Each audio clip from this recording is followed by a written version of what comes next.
They say some secrets are better left behind locked doors. But curiosity, well, curiosity is a hunger that doesn't know when to quit. I'm Felix Zabisky, and tonight on SL Tonight, we're climbing the stairs of a house that should have been burned down decades ago. In the corner of a forgotten attic, a man found something he thought was a gift. Something waiting. Series 2, Episode 9, The Cocoon. It's the ultimate lesson in isolation. Because when you're all alone with a heartbeat that isn't yours, you start to treat that nightmare like a friend. You nurture it, you watch it grow. But every birth has a price, and this hatchling isn't looking for a mother, it's looking for a meal. The dial tones are providing the rhythm for your pulse tonight, so try to keep it steady. Sit tight, keep the lights low, and don't mind the scratching from upstairs. This is Shadows from the Master. Let's see what's coming out of the dark.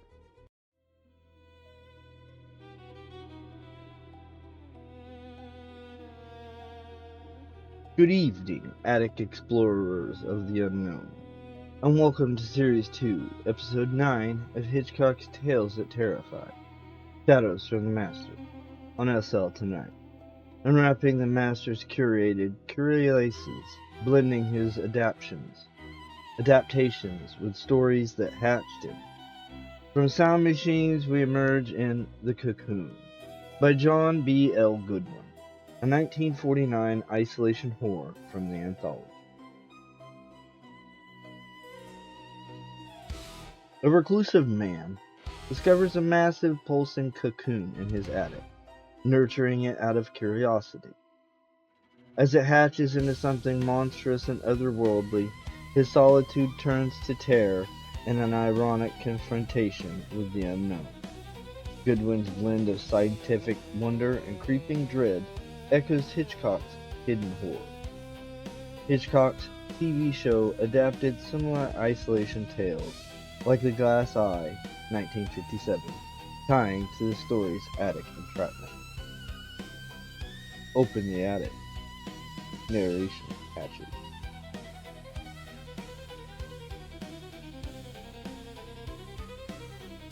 Whereas downstairs his father had a room, the walls of which were studded with trophies of his aggressive quests, heads of ibex, chamois, eland, ketlo, peccary, and ounce. Upstairs Denny had pinned upon his playroom walls the fragile bodies of swallowtails, nymphs, fritillaries, meadow browns, and anglewings.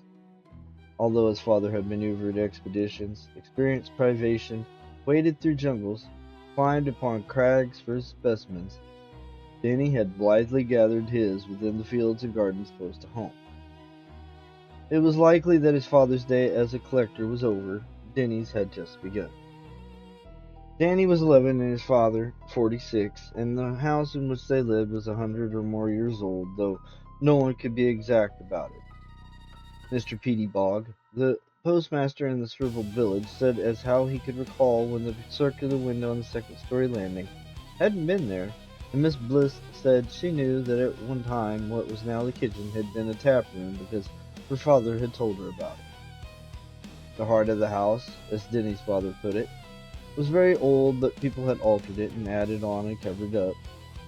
Denny's father had added the room where his heads were hung, but Denny's playroom must have been the original attic because where the rafters of its high, abrupt ceiling were visible, the nails in them were square-headed, and here and there the timbers were still held together with wooden pegs. But the playroom where Denny also slept appeared to the casual glance anything but old. The floor was carpeted in blue, and curtains were yellow and the bedspread blue and white. The wallpaper which his mother had chosen for him before she left was yellow willow trees on a pale blue ground, and to an alien eye the butterflies pinned on the wall seemed part of the design. It had been a long time since Jenny's father had been up in the room, and although he knew that his son's collection of Lepidoptera, as he called them, was pinned upon the walls, he did not know, and therefore could not reprimand his son for the damage they had done the pretty wallpaper. Under each specimen a putty-colored blot was spreading over the blue paper. It was the oil exuding from the dried bodies of the dead insect. In one corner of the room was a chintz-covered chest in which lay the remains of Denny's earlier loves. Battered trains and sections of track, an old transformer, batteries covered with cavern-like crystals of zinc salts, trucks and windmills no longer recognizable as much more than haphazard wooden arrangements of fitted blocks and sticks. Books crumpled and torn with Denny's name or current dreams scrawled aggressively in crayon across the print and pictures. A gyroscope, a rubber ball, its cracked paint making a mosaic of antique red and gold around its sphere, and somewhere at the bottom, weighed down with tin, lead, and wood more than any corpse with earth and grass, lay a bear, a monkey, and a boy doll with a scar across one cheek where Denny had kicked it with a skate. In another corner the symbols of his present were proudly displayed. The butterfly net leaned against the wall, and close to the floor on a wooden box turned upside down stood Denny's cyanide bottle, tweezers, and pins, the last shining as dangerously bright as minute surgical instruments in their pack of black paper. After almost a year of collecting butterflies, Denny had found that a certain equivocal quality could be added to his pursuit if he were to collect not only the butterflies, but also the earlier stages of their mutation. By cramming milk bottles, shoe boxes, and whatever other receptacle the house might offer with caterpillars and pupae, he was, in the case of those that survived, able to participate in a sort of alchemy. Intently he would squat on his haunches and gaze into the receptacles, studying the laborious transformations, the caterpillar shedding skin, the exudation that it used to hitch its shroud-like chrysalid to twigs or undersides of leaves, and then the final unpredictable attainment of the imago. It was like opening a surprise package, for as yet Denny had not learned to tell what color, size, or shape worm would turn into a dog's head sulphur, morning cloak, or tiger swallowtail. As late summer approached, Denny insisted that the servant girl refrain from opening the windows wide in order to air out his room. A sudden change in temperature, he said, would disturb the caterpillars and pupae.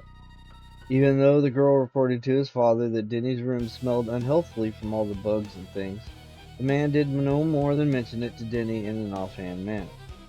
Denny grunted to show that he had heard and did no more about it, and as his father was writing a book on his jungles and crags and beasts, he had really very little concern about what went on upstairs. So it was that an acrid smell of decaying vegetable matter resolving itself into insect flesh pervaded Denny's bright attic room, and the oily blotches on the walls beneath the specimens spread over it so slightly, discoloring the paper more and more. In a book, Butterflies You Ought to Know Better, which an aunt had sent him for Christmas, Denny read that a suitable castle for a caterpillar could be made by placing a lamp chimney, closed at the top, upon a flower pot filled with earth. He prepared this enclosure, purchasing the lamp chimney from the village store with his own money. It was such an elegant contrivance, and yet so magical, that he decided to save it for an especially unusual specimen. It was not until late afternoon in October that Denny found one worthy of the castle. He was exploring a copse between two fields. Because of the stoniness of its ground, it had never been cultivated, and lay like a sword between the fertility of the fields on either side. Denny had never trespassed on it before, and dared to now only because of his growing self-confidence in his power over nature. A month ago, he would have shied away from the area entirely, even taking the precaution to circumvent the two fields enclosing it. But he felt a little now the way he thought God must feel when, abject within its glass and cardboard world, the life he watched took form, changed, and ceased. Protected from unpleasant touch or any unpredictable action, Denny watched the metamorphosis from worm to chrysalid to miraculous, vibrant pebble. It lay within its power to sever abruptly the magical chain of their evolution at any point he chose. In a little way, he was a little like God. It was this conceit that now gave him the courage to climb over the stones of the old wall and enter the half-acre of dense woodland. The autumn sun, already low, ogled the brittle landscape like some improbable jack-o'-lantern hanging in the west. While birds were still in that country, spoke in the rasping tone of the herd, the more mellifluous and prosperous had already gone south. Although the leaves on the tree displayed the incautious yellows of senility and ochres of decay, the underbrush such as catbrier and wild grape were mostly green. Armed with his forceps and his omnipotence, Denny explored each living leaf and twig.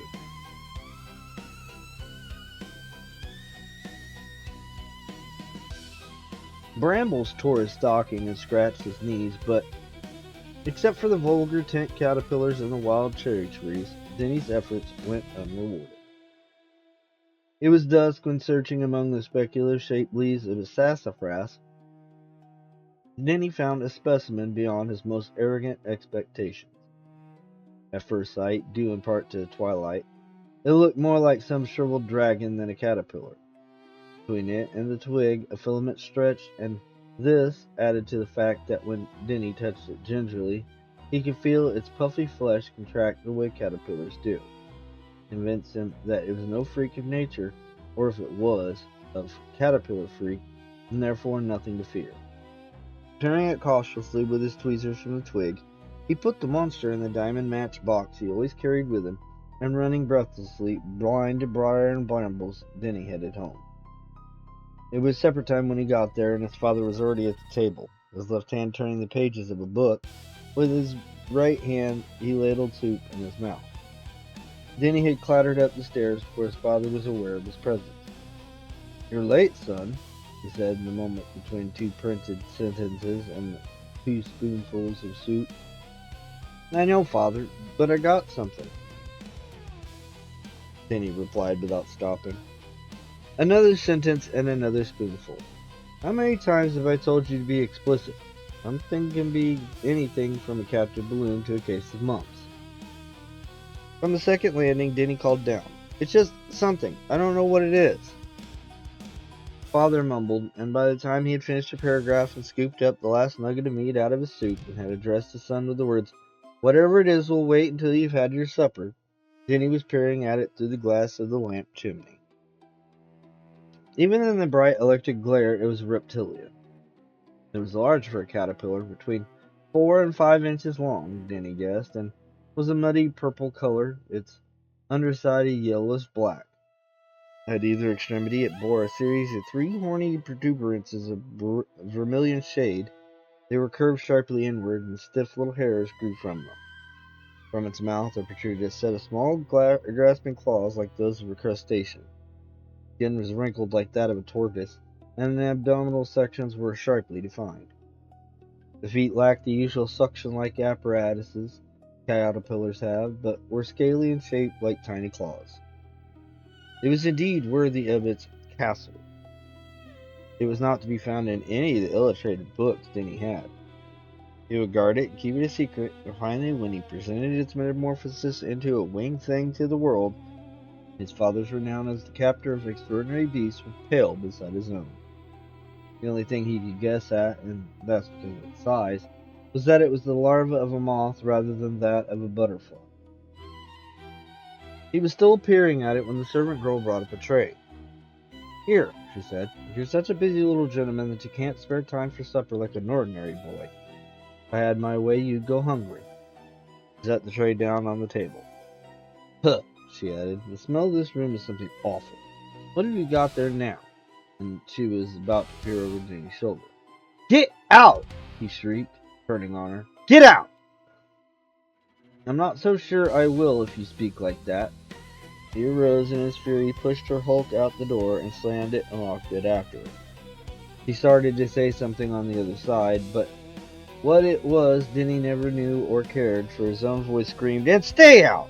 sent the young girl scurrying down the stairs to his father. It was typical of the man that he merely commiserated with the girl, agreed with her on the urgency of some sort of discipline for his son, and then, settling back to his pipe and his manuscript, dismissed the matter from his mind.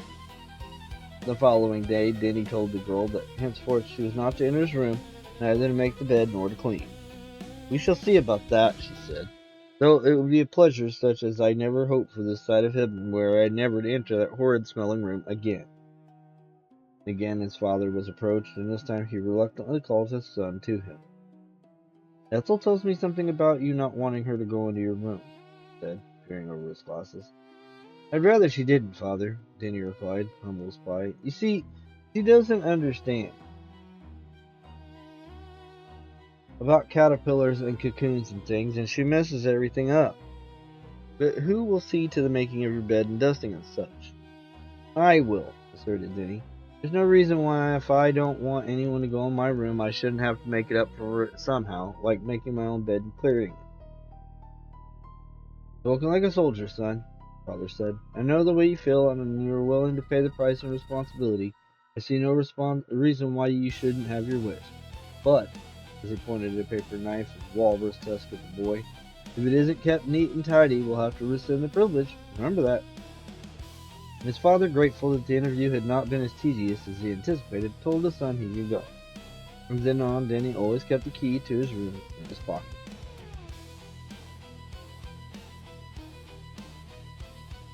Because caterpillars cease to eat prior to the chrysalis stage, and Denny's caterpillar refused to eat whatever assortment of leaves he tried to tempt it with, Denny knew that it had definitely been preparing its cocoon when he plucked it from the sassafras branch. It was very restless, almost convulsive now, and within the lamp chimney it humped itself aimlessly from twig to twig, its scaly little claws searching for something to settle upon. After a day of such meanderings, the caterpillar set upon a particular crotch of the twig and commenced to spin its cocoon. By the end of 24 hours, the silken alembic was complete. Though there was now nothing for Denny to observe, he still squatted for hours on end, staring at the cocoon that hung like some parasitic growth from the sassafras tree. His concentration upon the shape was so great as he sat hunched over it that his eyes seemed to tear the silken shroud apart, and was intimately exploring the secret that was taking place within. Now Denny spent less and less of the days out in the open searching for the more common types of chrysalid with which he was acquainted. Such were for him as garnets would be to a connoisseur of emeralds. His lean, tan face became puffy, and the palms of his hand were pale and moist. The winter months dragged on, and Denny was as listlessly impatient as what was inside the cocoon. His room was cold and airless, for a constant low temperature must be kept. The cocoon was to lie dormant until spring. His bed was somberly made, and the floor was thick with dust and mud. Once a week the girl left the broom and dustpan alone to clean sheets outside his door, but Denny took only the sheets into his room, where they would collect into a stack on the floor for weeks at a time. His father took no notice of his condition other than to write a postscript to what was either otherwise a legal and splendid letter to his wife. As the son looked piqued, and upon receiving an apprehensive reply, he casually asked Denny if he was feeling all right. The boy's affirmative, though non-committal answer seemed to satisfy him, and dropping a card to his wife to the effect that their son professed to be in sound health, he considered himself released from any further responsibility. When April was about gone, Denny moved his treasure close to the window where the sun would induce the dormant thing within it into life. For a few days, Denny was sure that it was struggling for release, but the cocoon seemed to dance up and down idiotically upon its thread. All that night he kept vigil, his red and swollen eyes focused on the cocoon as upon some hypnotic object. His father ate breakfast alone, and by 9 o'clock showed enough concern to send the servant girl up to see if everything was all right. He hurried back to report that the son was at least still alive enough to be rude to her. Father mumbled something in reply about the boy's mother having shirked her responsibilities. The girl said that if it pleased him, she would like to give notice. He was very willing to enumerate the reasons why, but the man dismissed her casually with the request that she stay until she found someone to take her place. At 10, Denny was positive that the cocoon was about to break. At 10:30, there was no longer any doubt in his mind. Somewhat before 11, the eclosion took place. There was a convulsive moment inside, and the cocoon opened at the top with a faint rustle of silk. Feather antennae and the two forelegs issued forth, legs clutching the cocoon in order to hoist the body through the narrow aperture. The furry and distended abdomen, upon which were hinged the crumpled wings, were drawn out with effort. Immediately the creature commenced awkwardly to climb the twig from which the cocoon was suspended. Danny watched the procedure in a trance. Having gained the tip of the branch and unable to proceed farther, the insect rested, the wings hanging moist and heavy from its bloated body. The abdomen, which each pulsation shrank visibly and gradually, very gradually, the antennae unfurled and the wings expanded with the juices pumped into them from the body. Within an hour the metamorphosis of many months was complete. The beast, its wings still slightly damp though fully spread, fluttered gently before the eyes of the boy. Though escaped from its cocoon, it lay imprisoned still behind the glass. Denny's pallor was suddenly flushed. He grasped the lamp chimney as if he would hold the insect to him. This was his miracle, his alone. He watched with a possessive awe as the creature flexed its wings, although it was still too weak to attempt flight. Surely this specimen before him was unique. The wings were easily 10 inches across, and their color was so subtly graduated that it was impossible to say where black turned to purple and purple to green and green back to black. The only definite delineations were a crab-like simulacrum centered on each hind wing, and upon each forewing the imitation of an open mouth with teeth bare. Both the crabs and the mouths were chalked in white and vermilion. By noon, Denny was hungry, yet so overcome with nervous exhaustion that he almost decided to forego the midday meal. Aware, however, that an absence from 2 meals running would surely precipitate an intrusion by his father with the servant girl as proxy, he reluctantly left his room and went downstairs to face his father over luncheon. Despite his compliance, the father was immediately aware of the transformation in his son. "Spring seems to have put new life in, old lad," he said, turning over the pages of the book. "You're like your mother in that respect, and in that respect only, thank God. She never did do well in cold weather." It was the first time he had mentioned the mother to the son since he had been forced to explain her departure obliquely some 5 years before. The boy was shocked, but as the opportunity had arisen, he hastily decided to follow up the mention of his mother. It was unseemly that he should disclose any sentiment, so he hesitated and calculated before putting his question. "Why didn't she write or send me presents?" he asked. His father's pause made him almost unbearably aware of the man's chagrin in having opened the subject. He didn't look up at the boy as he answered, "Because legally she is not allowed to." The remainder of the meal was passed in silent and mutual embarrassment. Then he returned to his room as soon as he could, respectfully quitted the table, and while unlocking the door for an awful moment, the possibility that the moth might have escaped, might never really have been there, scorched in his mind. But it was there, almost as if he had left it, only now it had changed its position, the spread of its wings being nearly horizontal, and in this position Denny realized that the lamp chimney was too narrow to allow free movement. There was no receptacle in the room any larger, and in Denny's mind there paraded the various jars, vases, and other vessels in the house that had from time to time in the past served as enclosures for the specimens. None of them was large enough. Without sufficient room, the moth, as soon as it attempted flight, would in no time at all damage its wings. In a kind of frenzy, Denny racked his brain for the memory of some container that would satisfy his needs. Like a ferret, his thoughts suddenly pounced on what had eluded them. In his father's room, a huge crystal tobacco jar with a lid of repoussed silver stood on an ebony tabouret beneath the smirking head of a tiger. There was no time to lose, for within 5 hours after emerging from the cocoon, the moth would try its wings in flight. Breathlessly, Denny bounded down the stairs and for a moment only hesitated before he knocked upon his father's door. "Yes?" Father asked querulously, and Denny turned the knob and walked in. "Father," he began, but he had not as yet caught his breath. "Speak up, boy. Stop shaking. Why, even confronted by a rogue elephant, I never shook so." "I want to borrow something," the boy managed to stammer. "Be more explicit. Be more explicit. What do you want? A ticket to Fall River? $100 bill? A dose of Ipecac?" The last would seem the most logical to judge from his looks. Hating his father as he had never hated him before, the boy spoke up. "I want to borrow your tobacco jar." "Which one?" Father parried. "The elephant foot the president gave me, the Benares brass, the Dutch pottery one, the music box." The boy could bear his bantering no longer. "I want that one," and he pointed directly where it stood half full of tobacco. What for? His father asked. The boy's bravura was suddenly extinguished. Speak up. If you make an extraordinary request, you must be ready to back it up with a motive. I want it for a specimen. What's wrong with all the containers you have already appropriated from kitchen, pantry, and parlor? Then he would not say they were not big enough. It might arouse sufficient interest within his father so that he would insist on seeing for himself what this monster was. Then he had a vision of his father grabbing the moth and hastening to impale it upon the study wall, adding it to his other conquests. They won't do, Nanny said. Why won't they do? They just won't. Be explicit, Father thundered at him. I want to put some stuff in it that won't fit in the others.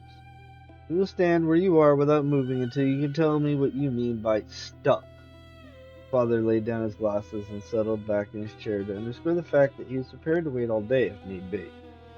Chrysalids and dirt and sticks and food for them, the boy mumbled. The man stared at Denny as if he were an animal he had at bay. You intend to put that filth into that jar? Denny made no answer. Father continued. Are you by any chance aware that that jar was a gift from the Maharan of Adapur? Have you any faintest conception of its intrinsic value aside from the sentimental one? And can you see from where you stand that beside any other objections I might have, the jar is being employed for what it was intended for? And if for one moment you think I'm going to remove my best tobacco from my best jar so that you can use it for a worm bowl, you are, my lad, very much mistaken. The man waited for the effect of his speech and then added, Go and ask Ethel for a cross. It was useless for Denny to attempt to explain that he wouldn't be able to see through a cross. Without a word, he turned and walked out of the room, leaving the door open behind him. His father called him back, but he paid no mind. As he reached the second landing, Denny heard the door slam downstairs. Half an hour had been wasted, and he had been sure it would. The moth had gained control over itself. It was in the first struggle for flight. There was only one thing to do. Then he went to the corner where he kept his equipment. Returning, he lifted the lid from the lamp chimney and reached inside with his forceps. He clenched them off with a certain brutality, though he took pains to avoid injury to its wing. Lifting it out, the beauty of so few hours, Denny once again felt his omnipotence. Without hesitation, he plunged the moth into the cyanide jar and screwed down the lid. The wings beat frantically with the effort that should have carried the moth on its first flight through the spring air. Breathless, Denny watched for fear the wings would be injured. Just the abdomen throbbed faster and faster, the antennae switched from side to side. With a spasm, the abdomen formed a curve to meet the thorax. The eyes, still bearing the unenlightened glaze of birth, turned suddenly into the unknowing glaze of death. But in the moment that they turned, Denny thought he saw his distorted image gleaming on their black, shiny surfaces, as if in that instant the moth had stored his image in its memory. Denny unscrewed the cap, plucked out the moth, and pierced its body with a pin from the black paper packet. He pinned the moth to the wall at the foot of his bed. He gave it a place of honor, centering it upon a yellow willow tree. From his bed he would see it first thing in the morning and last thing at night. A few days and nights passed, and Denny, though still on edge, felt somewhat as a hero must returning from labor. The untimely death of the moth had perhaps been fortuitous, because now, in its death, the creature was irrevocably his. The meadows were already filled with cabbage butterflies, and Denny would go out with his net and catch them, but they were too common to preserve, and so, having captured them, he would reach his hand into the net and squash them, wiping the mess into his palm off on the grass. It was less than a week after the death of the moth when Denny was awakened in the night by a persistent beating on his window pane. He jumped from bed, switched on the light, and peered outside. With the fight on what he could see nothing, and whatever it had been was gone. Realizing that though the light had made anything outside invisible to him, it would also act as a lure to whatever had tried to come in, he went back to bed, leaving the light on and the window open. He tried to stay awake, but soon fell back into sleep. In the morning he looked about the room, but there was no sign of anything having entered. It must have been a June bug, or possibly a lunar moth, though it sounded too heavy for one, thought Denny. He went over to look at the moth on the wall, a morning ritual with him. Although he could not be sure, the dust of one wing seemed to be smudged, and the oil stain from the body had soaked into the wallpaper considerably since the day before. He put his face close to the insect to inspect it more fully, and instinctively he drew back. The odor was unbearable. The following night, Denny left his window wide open, and shortly before midnight he was awakened by the beating of wings upon his face. Terrified and not fully conscious, he hid out with his open hands. He touched something, and it wasn't pleasant. It was yielding and at the same time viscid, and something scratched against the palm of his hand like a tiny spur or a horn. Leaping from bed, Denny switched on the light. There was nothing in the room. It must have been a bat, and the distasteful thought made him shudder. Whatever it had been, it left a stench behind, not unlike the stench of the spot on the wall. Then he slammed the window shut and went back to bed and tried to sleep. In the morning, his red-rimmed eyes inspecting the moth plainly saw that not only were the wings smudged, but the small of crabs and moths upon the wings seemed to have grown more definite. The oily spot spread still further, and the smell was stronger. That night, Denny slept with his window closed, but in his dreams he was beset by horned and squashy things that pounded his flesh with their fragile wings, and awakened in fright, he heard the same sound as he had heard the previous night, something beating against the window pane. All night it beat against the closed window, and Denny lay rigid and sleepless in his bed, and the smell within the room grew into something almost tangible. At dawn, Denny arose and forced himself to look at the moth. He held his nose as he did so, and with horror he saw the stain on the paper and the crabs in the mouths, which now not only seemed more definite, but also considerably enlarged. For the first time in months, Denny left his room and did not return to it until it was his bedtime. Even that hour he contrived to postpone a little by asking his father to read to him. It was the lesser of two evils. The stench in the room was such that although Denny dared not leave the window open, he was forced to leave the door from the landing into his room ajar. What was left of the light in the hall below, after it had wormed its way up and around stairs, crawled exhaustedly into the room. For some perverse reason, it shone most brightly upon the wall where the moth was transfixed. From his bed, Denny could not take his eyes off it. Though they made no progress, the two crabs on the hind wings appeared to be attempting to climb up into the two mouths on the fore wings. The mouths seemed to be very open and ready for them.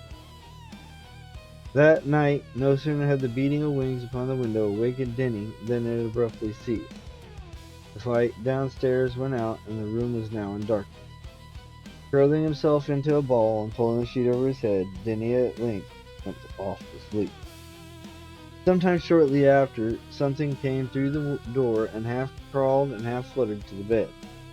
Denny awoke with a scream, but it was too muffled for his father or Ethel to hear, because what caused him to scream had wormed its way beneath the sheet and was resting like a sticky pulp upon Denny's mouth. Floundering like a drowned person, the boy threw back the covers and managed to dislodge whatever had been upon his mouth. When he dared to, he reached out and turned on the light. There was nothing in the room, but upon his sheets there were smudges of glistening dust, almost black, almost purple, almost green, but not quite any of them. Then he went down to breakfast without looking at the moth. "No wonder you look ghastly," his father said to him. "If the smell in the house is half of what it must be in your room, it's a wonder you're not suffocated. What are you running up there? Potter's Field for Pheptodoptera? I'll give you until noon to get them out."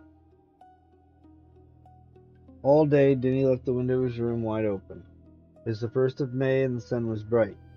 As a sop to his father, he brought down a box of duplicate specimens. He showed them to his father, but would dispose of it. "Ugh," said his father. "Dump them far away from the house." That night, Denny went to bed with both the door and window locked tight in spite of the smell. The moon was bright and shone all night unimpaired upon the wall. Denny could not keep his eyes off the moth. By now, both crabs and mouths were nearly as large as the wings themselves, and the crabs were moving, Denny could swear. They appeared in relief, perhaps, though some trick of chiaroscuro induced by the moonlight upon the dusty white and red marking. The claws seemed upon the verge of attacking the mouths, or were the so terribly white teeth of the mouths waiting to clamp down upon the crabs. Then he shuddered and closed his eyes. Sleep came eventually, only to be broken in upon by the beating of wings against the window pane. And no sooner had that ceased than Denny became less rigid than that thing was at the door beating urgently as though it must be let in. The only relief from the tapping was an occasional, more solid thud against the panel of the door. It was, Denny guessed, caused by the soft and fleshy body of the thing. If he survived the night, Denny vowed he would destroy the thing upon the wall, or, better than losing it entirely, he would give it to his father, and he in turn would present some museum in Denny's name. Denny for a moment was able to forget the persistent rapping which had now returned to the window, for in his mind he saw a glass case with the moth in it and a little card below upon which was printed, "Unique specimen, Lepidoptera, gift of Mr. Denny Longwood, age 12." All through the night, first at the window, then at the door, the beating of the wings continued, relieved only by the occasional plop of the soft, heavy bottom. Though having dozed for only an hour or two with the bright light of the day, Denny felt his decision of the night before indefensible. Moth smelled, that was undeniable. The matter of the crab and mouth-like markings seemed to expand and become more intense in their color could probably be explained by somebody who knew about such things. And for the beating against the window and the door, it was probably, as he had first surmised, a bat, or if need be, two bats. The moth on the wall was dead, was his. He had hatched it, and he knew the limitations of a moth, dead or alive. He looked at it. The stain had spread, so that now its diameter was as great as the spread of the wing. It was no longer exactly a stain, either. It looked as if a spoonful of dirty cereal had adhered to the wall. It was just about the color of mush. It will stop in time like the others, but as soon as the abdomen dries up, thought Denny. At breakfast, his father remarked that the smell had as yet hadn't left the house, that it was in fact stronger if anything. Denny admitted it might take a day or two more before it was completely gone. Before the meal was over, his father told Denny that he was looking so badly that he'd better see Dr. Phipps. "How much do you weigh?" he asked. Denny didn't know. "You look," his father said, "all dried up like one of those pupae you had upstairs." The moon shone bright again that night. In spite of his logic of the morning, Denny felt sure that the movement of the white and vermilion crabs up to the white teeth and vermilion lips was more than just hallucination. And the beating of wings started at the window again, then at the door, then back to the window, and in a way worse than that plop now and then of the body against the barrier. Though he tried to rise and look out when it was at the window, his limbs would not obey him. Hopelessly his eyes turned into the wall again. The crab-like spots clicked their tiny claws together each time the wing struck against the window pane. And each time the plump, squashy body went plop, teeth snapped together between thin-lipped mouths. All at once the stench within the room became nauseating. There was nothing for Denny to do but make for the door while whatever it was still pounded at the window. As much as he feared and hated him, his father's cynical disbelief was to be preferred to this terror. Then he refrained from switching on the light for fear that it would reveal his movements to the thing outside. Halfway across the room and shivering, he involuntarily turned his head and for a moment, with his feverish eyes, saw what was outside before it disappeared. Then he rushed for the door and unlocked it, but as he twisted the knob, something beat against the other side of the door, pushing it open before Denny could shut the door against it. When luncheon was over, Ethel sent upstairs to see what had happened. She was so hysterical that she came down that Denny's father went up to see for himself. Denny lay in his pajamas on the floor just inside the door. Again, his lonely and somewhat arrogant face was marred by the marks, something pincer-like, and from his nose, eyes, ears, and mouth, a network of fizzed filaments stretched across his face and to the floor as though something had tried to bind his head up in them. His father had some trouble in lifting him up because the threads adhered so stubbornly to the nap of the blue carpet. The body was feather-light in his father's arms.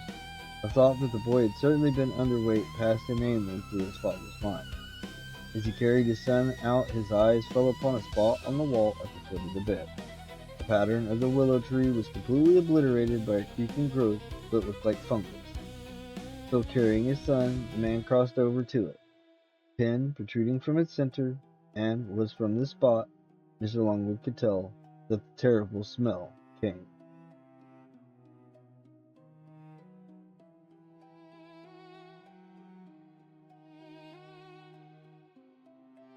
And so hatches the Cocoon, where isolation births monstrous irony, a masterful emergence of the unknown. As the attic reveals, it reflects Hitchcock's craft of hidden terrors.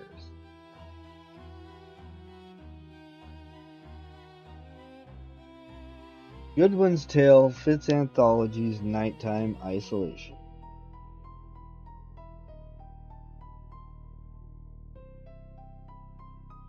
Next up, Pieces of Silver by Brett Halliday. Hatch carefully. Good night.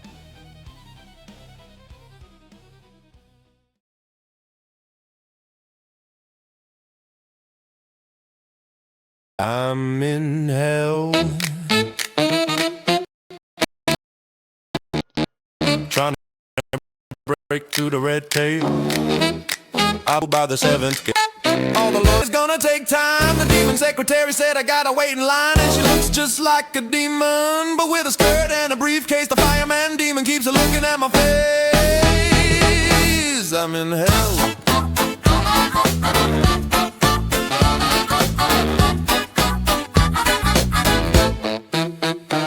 I'm in hell. This kitten is the devil. He's got little horns, a tiny black suit, and a little minions. I catch just as lawyers. The devil's a kitten, and I'm just annoyed here.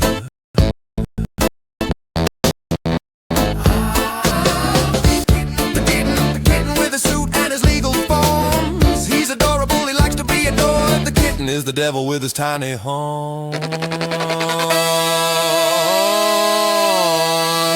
All his minions are cast as a lawyer. The devil's a kitten, and I'm just annoyed here. All his minions are cast as the lawyers. The devil's a kitten, and I'm just annoyed here.